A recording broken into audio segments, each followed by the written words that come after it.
So, I wanted to make a somewhat shorter video today and talk about one of my favorite movies from last year, Promising Young Woman.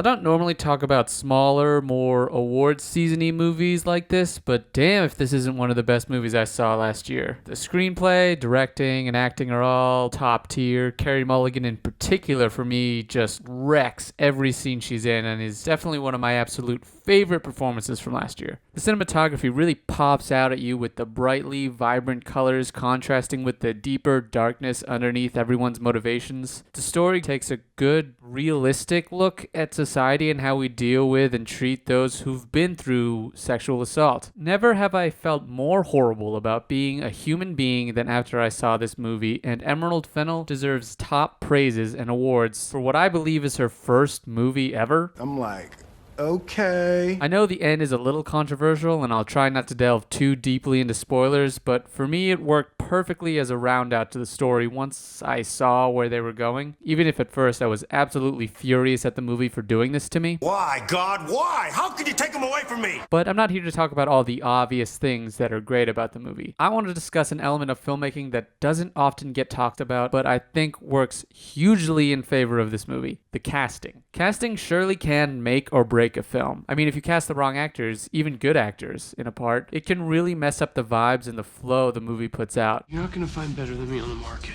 Straight up. Take a good look. Handsome, intelligent. Maybe you should take a look in the mirror, mate. Emerald Fennell and the casting department did something with the casting that I think was absolutely fascinating. She comprised the cast of mainly comedic actors, specifically the more antagonistic characters. These are actors that we know from various movies and TV shows to be quirky and lovable and make us feel comforted to see them once again. Let's look at this cast list, shall we? We got Adam Brody, always the nice guy from stuff like The OC and Gilmore Girls. It's very sweet, thank you. We got McLovin from Superbad. We got Allison Brie from Community, the wife from Friday Night Lights, my personal favorite, Schmidt from New Girl. Hello. Chris Lowell, the most adorable actor you've never heard of, and Bo fucking Burnham, a man whose very persona screams, "I'm an excellent hugger." Even if you've never seen any of their shows or movies, you're likely still aware of their presence in pop culture. Our natural instinct when we see these guys is to feel comforted, safe by their presence. And every single one of these guys ends up having some kind of sinister capabilities revealed to be behind their nice guy persona. Like when Cassie meets with the dean of the med school, you're immediately pleased to see someone who always plays the nice lady pop up. This is a nice motherly energy she's putting off. I kind of totally trust her. Their conversation is all nice and pleasant, and then once Nina's assault accusations come up, the dean at first seems genuinely concerned and trying to make things right with Cassie. But when Cassie says she reported it to you, the dean immediately starts explaining everything she did away with the whole "he's a good kid, we gotta give him the benefit of the doubt" thing, a line that seems to be a parody of itself at this point. But when Cassie mentions leaving her daughter with a bunch of dudes in a dorm room with drunk college guys, you see that she's fully aware of how bad people can actually be and how she's just covering things up because truthfully she doesn't really care all that much unless it's someone she knows or someone she's related to. She seems like a person that's all nice and sweet, like she's living in a sitcom or in WandaVision. Deep down, she's aware that she has contributed to the world being a shittier place.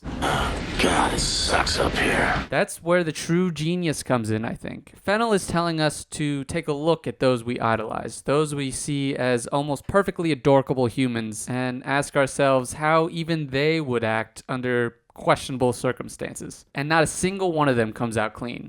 People suck. Tell me about it. They have all done something or do something dirty and disgusting to make us question our own assumptions about people. Don't assume you know someone just based on what you might have seen or heard about them, even if they seem great and trustworthy. You need to be aware that there are a lot of people out there who can and will take advantage of you, and they're not going to see it as anything more than the way the world works, which is a truly depressing notion. I don't want to live on this planet anymore. Each one of these characters tries to BS their way out of the hole they dug themselves in, and not a single time do you believe it. Because we know they've all been bred to feel somewhat entitled to expect something more. And even we've been bred to expect that they deserve more. We think that they all deserve the happy ending that we've long hoped they would get in other programs, that we don't even think about what they're willing to do to get it. Until this movie shows us, in no uncertain terms, how a lot of quote-unquote nice guys and nice girls are willing to do and willing to be just as awful as anyone else when the cameras aren't rolling. And they're willing to do everything they can to spare their reputations when the cameras are back on. It's a damn good way of showing us subconsciously how truly awful the world can be, even in some of its brightest corners. People suck, they suck, and make no mistake about it, even sweet little old ladies are looking to bend you over a chair in court. And the one character who seems genuinely remorseful and not using excuses, and he sees just how traumatizing something like this can be, is Alfred Molina's character. An actor that is most associated with villainous personas, such as Spider-Man and Indiana Jones and Spider-Man and Spider-Man and Spider-Man and Spider-Man. Just from the first moment you see him, you feel unsafe for Cassandra. And clearly so does she. And yes, he's a scummy lawyer who defends rapists like dozens of times, but he's the only character who seems to own up to his past and even feel remorseful about it. He remembers Nina's name. He remembers the guy who assaulted her. He even knows that he deserves to be punished for defending him. He almost seemingly wants Cassie to destroy him. And I love that too. Seemingly the worst man of the bunch is actually the best is totally unexpected just from the outset of seeing Molina in this movie. Yet at the end, Cassie trusts him more than anyone to get the truth out there. More so than even her own parents. I made the sauce. The casting of this movie is an awesome way of creating expectations in audiences' minds and then slowly tearing them to pieces. And I believed every single moment and every single word that came out of these people's mouths while they were on screen. She's showing us that when it comes to the treatment of sexual assault, we're all the problem. I mean, we've all seen ourselves and compared ourselves to these actors in the past. I can't tell you how many times that I've talked to a friend or a family member about which New Girl character I would be, or which Superbad character or Community character, or which of the Shazam family. You get it. Personally, I've always seen myself as a Nick Miller. He's just so relatable and chill. He has all the best lines. He's the most down-to-earth person, and he's a little chunky, and I like that he's not a perfect human specimen like most other sitcoms. Never mind. After watching this and seeing what all these people, many of whom I've idolized in the past, actually do, I gotta wonder, could I ever be as bad as these people? Or worse, have I ever treated someone as bad as these people? And that just makes me have to reiterate that this movie makes me feel worse about being a human in this society than any other I can think of.